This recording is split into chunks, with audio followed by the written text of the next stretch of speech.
Pudiste ver en el tutorial anterior una introducción a las listas y una forma de eliminar los elementos de la lista mediante el mecanismo de descabezamiento.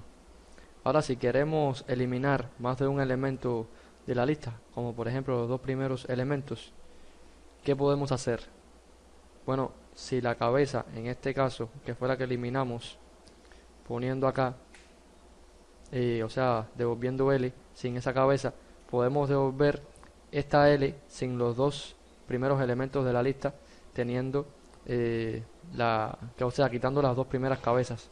Porque cuando nosotros quitamos esta primera cabeza, ¿quién será entonces la cabeza de la lista restante? Bueno, será el segundo elemento de la lista original. Por tanto, si queremos quitar dos elementos, simplemente podemos hacer, si C es la cabeza 1, podemos llamarlo como elemento 1. Podemos también tomar la cabeza como el elemento 2. Y así que estamos diciendo, bueno, la cabeza completa de la lista va a ser el primero y el segundo elementos. Y la lista restante, bueno, será la cola.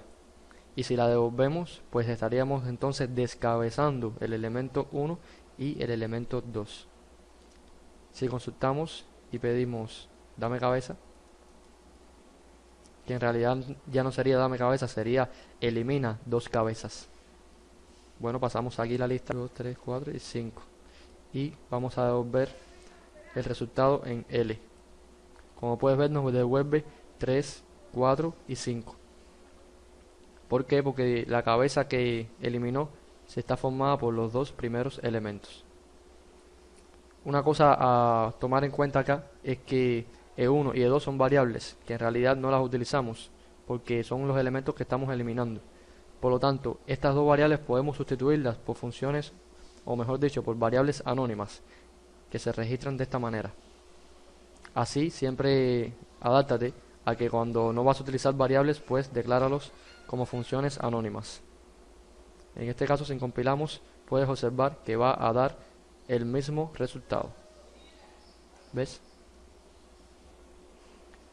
Ahora, con los conocimientos que tienes de lista, podemos extrapolar lo que habíamos creado anteriormente acerca de la base de conocimientos sobre progenitores, padres, hijos y personas a un esquema, una base de conocimientos más compacto utilizando listas. Un ejemplo concreto de aquella base de conocimientos podría ser de esta forma, donde Pedro es progenitor de Ana y de Ramón al mismo tiempo.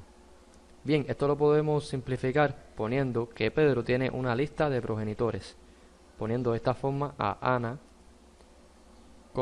Ramón como el segundo parámetro en forma de lista, pudiendo así eliminar este hecho de la base de conocimientos. Y así podemos establecer para cada persona sus progenitores en forma de una lista organizada. Así el código es un poco más legible, lo que va a ser un poco más difícil de inspeccionar y hacer comparaciones entre los progenitores o los hijos de cada progenitor y establecer relaciones entre ellos, porque ya implicaría hacer búsquedas sobre la lista creada.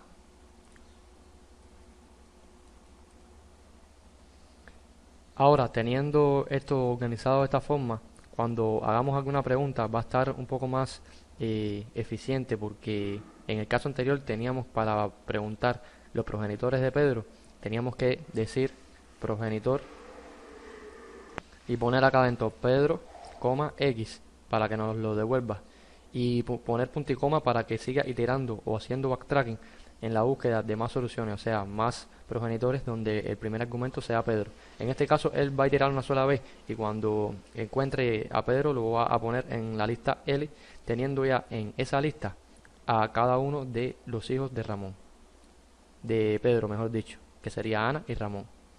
Si pedimos punto y coma acá, no encontró más ninguna solución y nos devuelve este único resultado.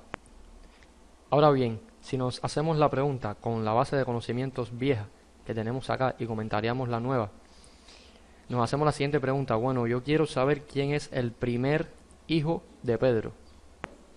Y para resolver el problema tendríamos que hacer lo siguiente.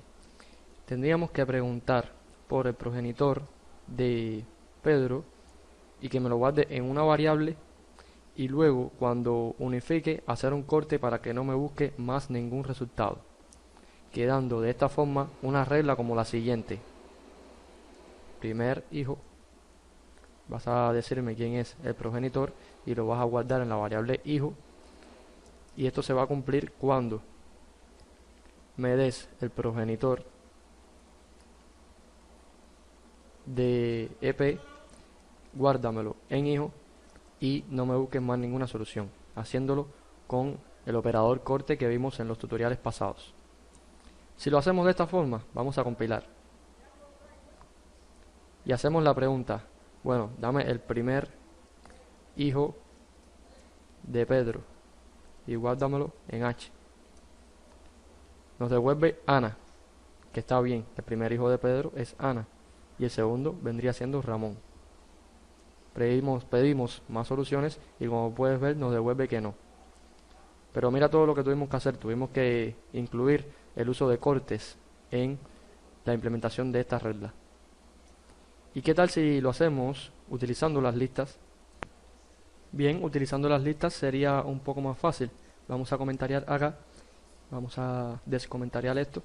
Y bueno, decimos que el primer hijo de P, o sea, del padre que yo le pase, se va a guardar en la variable hijo y lo único que tenemos que hacer es, como el segundo argumento de progenitor es una lista, pues a esa lista le pedimos el primer elemento de ella, en este caso hijo, y va a haber un resto de la lista que lo podemos guardar en L y ya podemos quitar el corte. Aquí entonces estaríamos diciendo dame la cabeza de la lista, unifícala con la variable hijo y entonces hijo es lo que va a devolver. Por lo tanto, aquí podemos optimizar un poquito más esto, no nos va a interesar la cola de la lista, por lo tanto pasamos una variable anónima.